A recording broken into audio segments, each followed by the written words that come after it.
টুনি, কি মজা! তুমি ডিম দিয়েছো। এবার আমাদের একটা ছেলে হবে। ছেলে কেন, মেয়েও তো হতে পারে।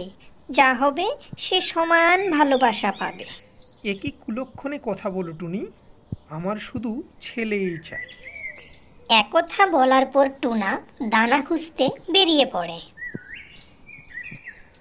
কি গো টুনিমা, শুনলাম নাকি তোমার একটা ছেলে হবে। এমা, তা আপনাকে কে বলল যে ছেলে হবে? আর কে বলবে? টুনা তো বনের সবাইকে বলে বেড়াচ্ছে যে টুনি নাকি এবার একটা ছেলে ছানা দিচ্ছে। তাই বলেছে সবাইকে সে নিমন্ত্রণ করে মিষ্টি খাওয়াবে। তাই ভাবলাম একটু দেখা করে যাই তোমার সাথে। কি জানি কি হবে। টুনা তো শুধু জেদ ধরে বসেই আছে যে তার নাকি শুধু ছেলে সন্তানই লাগবে। এবার আপনি বলেন, উপরওয়ালা যা দিবে তা কি আমরা কেউ কিছু করতে পারবো? কিছুদিন পর টুনির ডিম থেকে টুনির মেয়ে সন্তান বের হয়। হে কি টুনি, তোর মেয়েই হলো? এবার আমাদের বয়স্ককালে হাল কে ধরবে বল? একটুকুও তোর ইচ্ছে ছিল না যে তোর ছেলে হোক। শুধু মেয়ে মেয়ে করেই গেছিস মনে মনে, তাই না? তাই আজ তোর শুধু মেয়েই হলো। তুমি এ কি বলছো টুনা? ছেলে হোক আর মেয়ে হোক, সন্তান তো সন্তানই, তাই না? টুনি, তোর মেয়ে হয়েছে, ওকে তুই মেয়ে বল। আমি কখনো ওকে মেয়ে বলে ডাকবো না। আর ওকে কখনো আমাকে বাবা বলে ডাকতে বলবি না। ওটা শুধুমাত্র তোর মেয়ে, আমার নয়।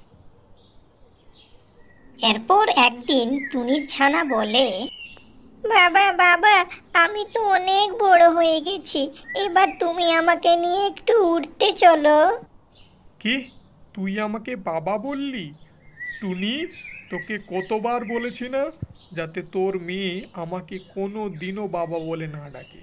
আজ ছোট বলে কিছু বললাম না। এবার থেকে ওকে ভালো মতো বুঝিয়ে দিবি ওর কোনো বাবা নেই। মা মা, বাবা কেন আমাকে বকলো? আমি তো শুধু বাবাকে নিয়ে আমায় উঠতে যেতে বলেছিলাম। দেখ মা, তোর বাবা ছেলে চেয়েছিল আর তুই মেয়ে হয়েছিস, তাই তোর বাবা তোর উপর অনেক রাগ করেছে আর তোকে বাবা বলে ডাকতে না করেছে। তুই আর তাকে বাবা বলে ডাকিস না। তোর যত আবদার সব আমি পূরণ করব। তোর উঠতে যেতে ইচ্ছা করছে, চল আমি তোকে নিয়ে উঠতে যাব। তবুও তুই আর তোর বাবাকে বাবা বলে ডাকিস না। এভাবে কিছুদিন চলার পর টুনি আবার ডিম দেয়। তখন তার ডিম দেখে টুনা বলে, টুনি, তুমি আবার ডিম দিয়েছো। যাক, এবার তাহলে আমাদের একটা ছেলে হবে, তাই না বলো? এবার কিন্তু আগের মতো আর মনে মনে মেয়ে চেয়েও না। এবার কিন্তু আমার একটা ছেলেই লাগবে, বলে দিলাম। মা মা, এবার আমার একটা ভাই হবে, তাই না বলো? তাহলে বাবা আর আমাকে বকবে না, আমাকে ভালোবাসবে আর আমাকে নিয়ে সব জায়গায় ঘুরতে যাবে। তাই যেন হয় রে মা, তোর বাবার এবার মন না জোগাতে পারলে আমাদের মেরেই ফেলবে।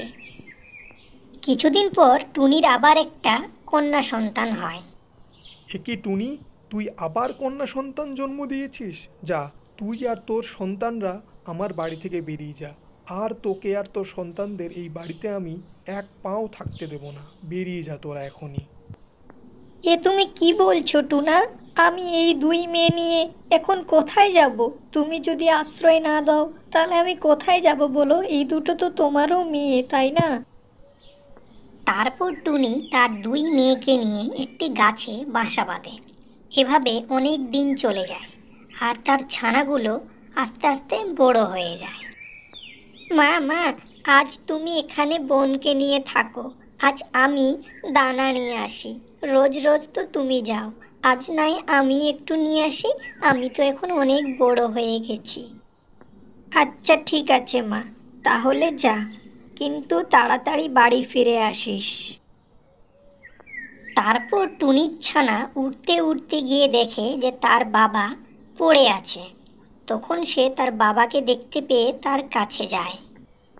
তারপর টুনির ছানা তার বাবা টুনাকে জড়িবুটি দিয়ে সুস্থ করে তোলে। আর এইদিকে সে বাড়ি ফিরতে দেরি করায় তার মা টুনি তাকে খুঁজতে খুঁজতে সেখানে এসে পড়ে। দেখলে টুনা, দেখলে আজ তোমার মেয়ে না থাকলে তোমার কি হতো? এইভাবে রাস্তায় তোমাকে পড়ে থাকতে হতো। হ্যাঁ টুনি, তুমি ঠিকই বলেছ। আজ আমার মেয়ে না থাকলে আমাকে এভাবে রাস্তায় পড়ে থাকতে হতো। তুমি আমাকে মাফ করে দিও টুনি। আর মা, তুইও আমায় মাফ করে দিস। আমি তোর কোনোদিনও ভালো বাবা হতে পারিনি, এবার তোর সাথেই আমি থাকবো। এরপর টুনি ও টুনা তার ছানাদের সাথে ভালোভাবে জীবনযাপন করতে থাকে।